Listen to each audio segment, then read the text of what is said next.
What makes a beautiful shot? What makes a beautiful shot? Well, beautiful is a tricky word. I think,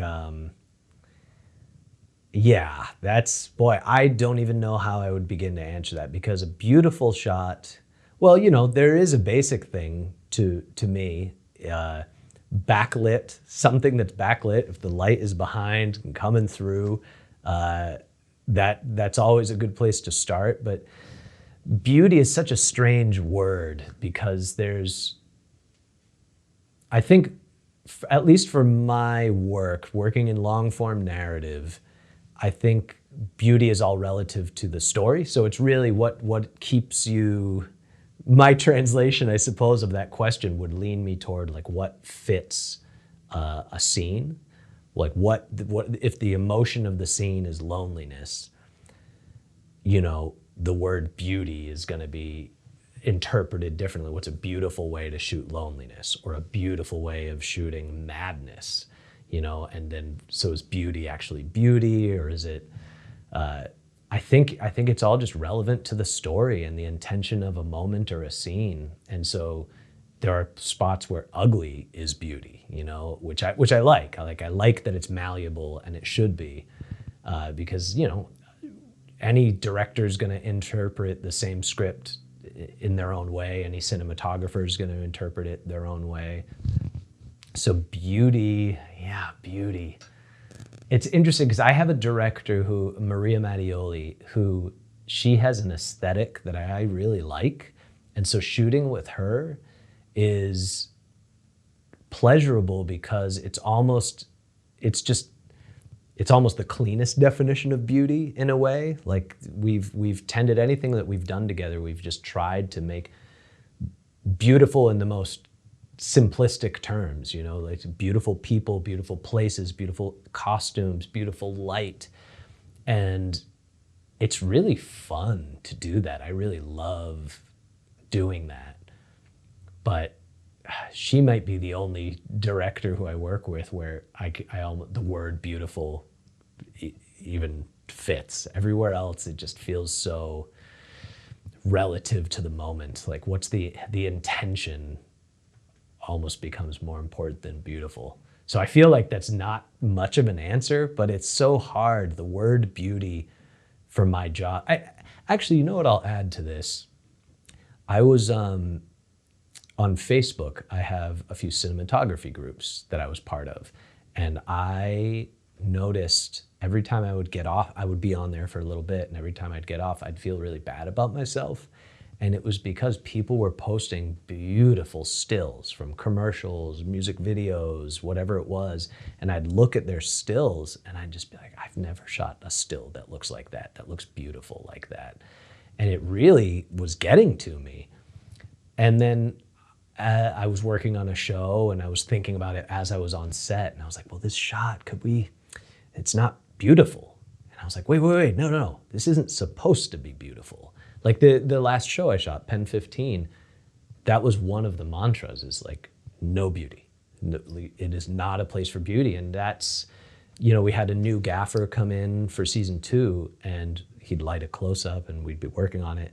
And he'd bring in a little fill light or whatever, and highlight or rim light, whatever. And I'm like, no, we got to get rid of that. That's too beautiful. Like if shots were beautiful on that show, we would axe them. We would try and ugly it up a little bit. So yeah, so on that show, beauty was the enemy in a way, which is tricky. That's interesting. I watched both trailers, season 1, season 2, and it looks hilarious. I'd love to watch the full show. Is that because it's supposed to show the awkwardness of like junior high, or what I'm not sure exactly how old they are, but yeah, they're junior high, and yeah, it's a show about awkwardness, and it's supposed to play real. It's a weird setup. There are 30-year-olds playing 13-year-olds with other actual 13-year-olds, but we wanted to play it naturalistic, and so you don't want close-ups to look beautiful. There was nothing about puberty that felt beautiful to me. And so that was a big part of it. And so we uglied up the image a lot. We added noise. We shot with noise in camera, and then we added grain, and we would make sure it wasn't too saturated. And it was a real dance, but that was the mantra. And that came from the creators. They were like, we don't want a beautiful show. We want this to, there was a show, a movie that we used as reference, Welcome to the Dollhouse, which is, and it's a great like 90s indie movie. And that's what they kept saying is like, how would we shoot this as a 90s indie movie where we don't have resources? How would we approach this? And making sure to not make something beautiful. Because often I think that's what a lot of cinematographers think their job is to make beautiful images, and I don't think that's the job. I think you're there to help create a story and help hold up a story, and that the atmosphere that you're creating, the visuals you're creating. Now that doesn't mean beauty doesn't belong there, but it's in conjunction with the story. Where are the relationships? Where are the characters? Where's the arc right now? And leaning into beautiful shots that would be great on a reel, I think is a very dangerous way to work. Is that because you're always kind of competing with yourself and you're taking yourself out of the trueness of the story? In terms of, how do you mean? Well, because I was thinking like cinema verite, you're gonna you just want to show exactly what's there. Right. But so much of it now is trying to top not only your work, but other people's work, whether it's on Instagram or whatever. Right. Yeah. No, that's interesting, because there is something, and I do think about this, is how to make something stand out in a world full of images, and who are you comparing yourself against? I think I almost feel like an aesthetic breakthrough watching the show Atlanta.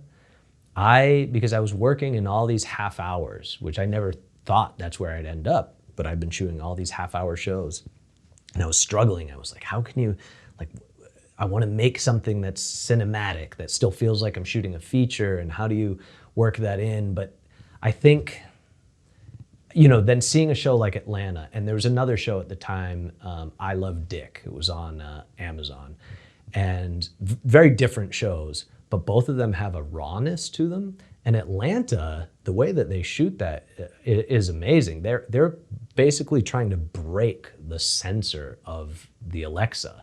They're underexposing by several stops and then pulling it up so that they're pulling out the noise, which is the opposite of how you're taught and the opposite of how most people are shooting for clean, and I want everything clean. There's a perfect eye light and a rim light. And then Atlanta came along, and it looks like somebody, buried it underground for a month and then dug it up and dusted off and like, here's your show.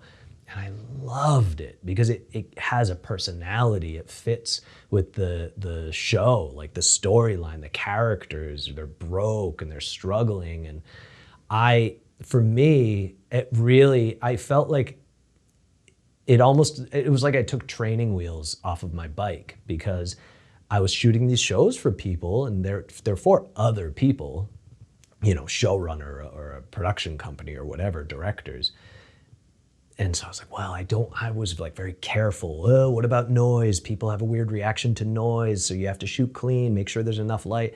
And then I was like, well, wait, now if they can do this, and this is my favorite show I've seen in years, then what can I do for my shows that helps them? And, then I started to look at a lot older lenses, and I started to really push myself a little bit more in terms of not attaching to beauty. Like, don't let beauty be the leader. I think that became a big part of my mantra. Not to say I won't shoot beauty, but there needs to be a reason for it to be beautiful. And I find it interesting that you're not interested in documentary, or it's not that you don't like it, but that you're more drawn to narrative. Yeah, I love documentaries.